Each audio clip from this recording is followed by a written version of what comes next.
Hello, you're kicking off the third day's edition of QPVN English News Bulletin. You're with Miliji and the come deadlines. Chief of General Staff Nguyễn Tân Cương inspects Army Officer Training School No. 1. Two Hearts Beat as One documentary makes impact at Partia Conference. Mexico sees Vietnam as the model of economic development.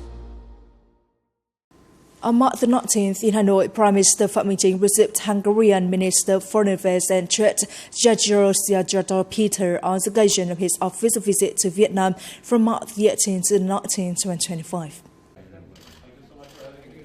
Prime Minister Phạm Minh Chính affirmed that Vietnam always attaches importance to developing the relations with Hungary, Vietnam's first comprehensive partner in the Central and Eastern Europe. Minister Georgios Peter hailed Vietnam's socio-economic development achievements, affirming that Hungary wishes to further promote the traditional friendship and multifaceted cooperation with Vietnam, the Hungary's leading important partner in the Southeast Asia. Discussing international and regional issues of mutual concern, the two sides agree that the two countries share similarities in foreign policy line. It is needed to increase bilateral meetings, exchanges and cooperation at multilateral forums. Both sides agreed that peace, cooperation and development continue to be the common trend of the world, while disputes need to be resolved by peaceful means on the basis of international law for the benefit of people of all nations.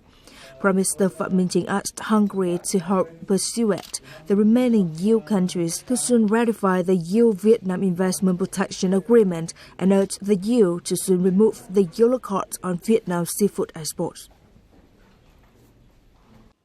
On March the 19th, General Nguyễn Tân Cương, Chief of the General Staff and Deputy Minister of National Defense, leading a Ministry of National Defense mission, inspected the Army Officers Training School No. 1.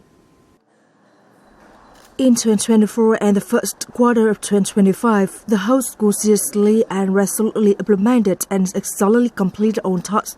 The quality of education, training, and scientific studies has developed in depth and sustainability.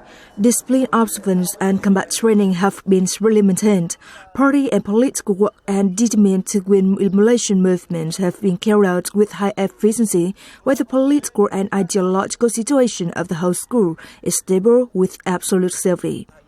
General Nguyễn Tân Cương requested the school to continue to study and innovate the training contents and measures, teaching and learning methods, promote digital transformation in education and training, effectively apply information technology and simulation technology in teaching, strengthen the organization of practical activities, improve comprehensive capacity and physical strength for cadets and trainees to meet output standards and combat readiness training in their units later, developed and trained on the combat plans, organized close to reality exercises, improve the quality of management and training of troops in discipline observance, augment administrative reform and digital transformation associated with building an exemplary, outstanding, and comprehensively strong unit. General Nguyễn Tân Cương also stressed the sport's importance on the work of training, fostering the quality and developing a contingent of lecturers and educational managers who meet the prescribed standards, increasing the number of lecturers and educational managers with doctoral degrees, meeting the standards of associate professors and excellent teachers, ensuring logistics service, technical equipment, and finance for all tasks, effectively carried out political and ideological education, legal education, and traditional education for cadets, promoting determined to win emulation movements, and successfully organizing party congresses or levels toward the 18th Congress of the School Party Committee in the 2025-2030 term. On March the 19th, the State Committee for the Implementation of Project 57 on military discriminating and mobilizing ethnic minorities to actively fight supported plots and tricks of hostile forces to divide the Great National Unity Bloc in the new situation, held a conference to roll out tasks in the time to come. Senior Lieutenant General Võ Minh Lương, Deputy Minister of National Defense, head of the State Committee, chaired the conference. Delegates gave opinions on the subjects, objectives, tasks, contents, and forms of the dissemination and mobilization work to ensure that it is close to reality, especially in critical locations in terms of national defense and security, remote, border, and difficult areas and on islands. Senior Lieutenant General Võ Minh Lương requested the standing agency to continue providing related documents, while members of the steering committee must uphold their sense of responsibility, enhance coordination, and promote wisdom to implement the project with high effectiveness and quality. It is necessary to flexibly combine the project with other related programs or ethnic and religious affairs, build and replicate creative and effective models.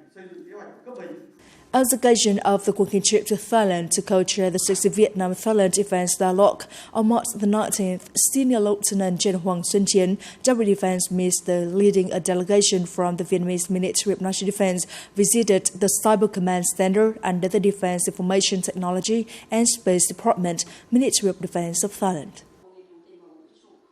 The Cyber Command Center under the Defense Information Technology and Space Department is responsible for managing and controlling cybersecurity measures for the activities of the Ministry of Defense of Thailand and addressing national cybersecurity threats through developing policies, monitoring activities, and coordinating cybersecurity initiatives within the Ministry of Defense of Thailand. Senior Lieutenant General Hoàng Xuân Chiến highly appreciated the Center in developing cybersecurity policies, responding to challenges in cyberspace, ensuring cybersecurity of Thailand. He emphasized that the Vietnamese Ministry of Defense identifies cyberspace as the fourth combat environment closely linked to air, land, and sea combat operations. Senior Lieutenant General Hoàng Xuân Chiến hopes that in the coming term, the Cyber Command Center of the Ministry of Defense of Thailand and the Cyber Warfare Command of the Ministry of Defense of Vietnam would study the possibility of cooperation in prioritized areas of mutual interest. From March the 17th to the 19th, the 4th Partia Conference on Digital Political Communications took place in Havana, Cuba, hosted by the Cuban Union of Journalists. Following the directive of the Central Military Commission and the Ministry of National Defense, a delegation from the Army Broadcasting Center attended the event, introducing the documentary To Host Peace at Once. Held at the University of Havana, the event brought together foreign journalists, experts, and researchers from various countries to discuss digital communications, cyberspace, sovereignty, AI's impact, and the role of online influencers. The Vietnamese delegation presented To Host Peace as One, co-produced by the Ministry of National Defense of Vietnam and the Ministry of Revolutionary Armed Forces of Cuba. The documentary takes a modern approach to historical memory, weaving together key narratives that have resonated strongly, especially with the younger generations. The project exemplifies how technology and humanistic values can go hand in hand. A marvelous presentation. I enjoy it very much. I enjoy the film on how Ho Chi Minh, Fidel Castro, and Jose Marti were portrayed in terms of the way they think. Beyond the screening, the delegation participated in discussions and knowledge-sharing sessions. Vietnam is dear to us. I appreciate the country's delegation's presence and look forward to future collaboration, especially as we are marking Fidel Castro's 100th birth anniversary next year. Coming up next, Mexico sees Vietnam as a model of economic development. Hòa Bình preserves the unique cultural heritage of Mông Mường.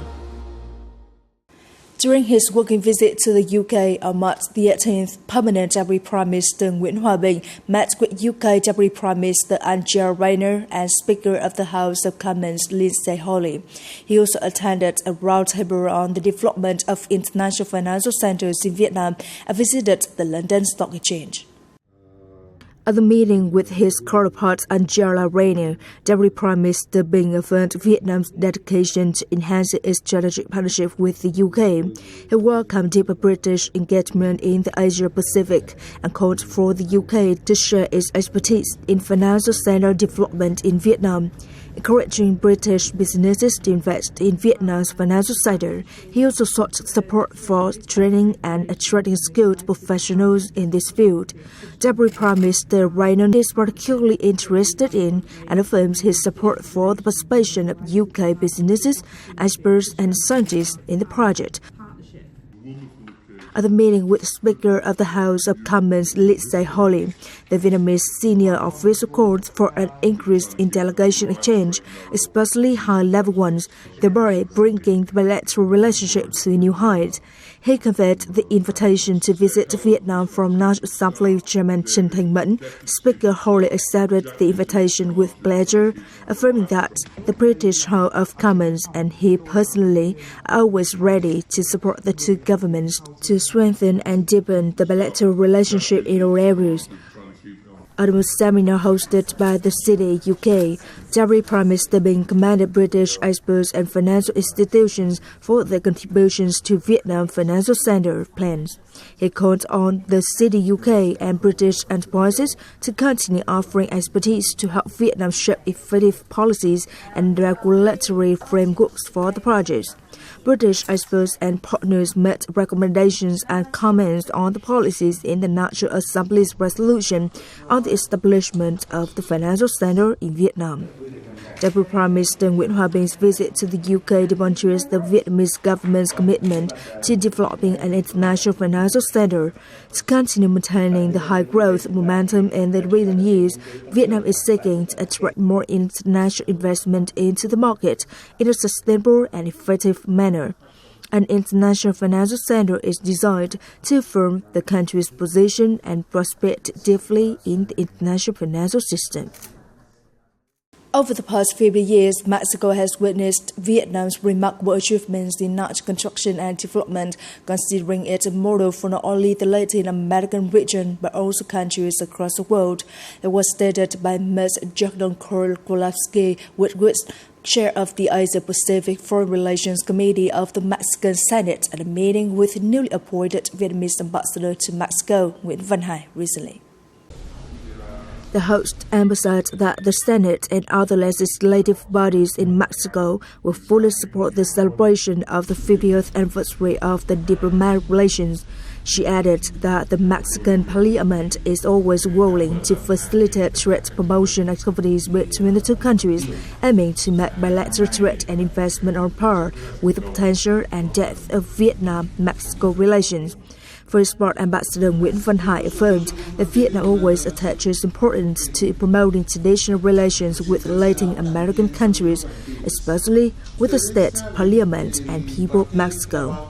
Agreeing with the host on enhancing bilateral trade and investment relations, the ambassador said the Vietnamese embassy has strengthened support for businesses from both countries in trade and promotion. Several Vietnamese companies are currently operating effectively in Mexico, including vehicle manufacturer VinFast and Information Technology Group RPT. Mường, a distinctive intangible cultural heritage element, embodies the worldview and philosophy of the Mường people in Hòa Bình. Rich in folklore, history, and life lessons, this heritage remains a vital educational and spiritual cornerstone for the community. For 33 years, artisan Bùi Văn Minh from Vincent Camden district has mastered the rituals of Mường, a recognized national intangible cultural heritage element. Passionate about its preservation, he founded a Mường club to hand out the traditions to younger generations. Preserving Mường is crucial since it has been handed down orally without written script. I take great pride in this heritage and hope for more support in authorities to ensure its survival. Mường holds a sacred place in the spiritual life of the Mường people in Hòa Bình, accompanying individuals from birth to death. It encapsulates the essence of the Mường folklore and remains an invaluable cultural legacy. With devotion to this art, more Hmong artisans across Hòa Bình are actively working to safeguard and promote this heritage.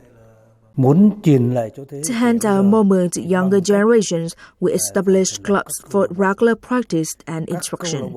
For example, the Hmong committee organized sections where young people can listen and learn. Those with interest and dedication are given direct training. Hmong embodies the wisdom of the Hmong people in labor, social interactions, and philosophy of life. It reflects a deep love for humanity, homeland, and culture, symbolizing the resilient spirits of Hòa Bình land and people. Passed down through generations, Hmong continues to thrive, maintaining its profound influence as invaluable intangible heritage. It is the end of the news bulletin today. You can watch the news again at QPVN.vn. Goodbye and see you next time.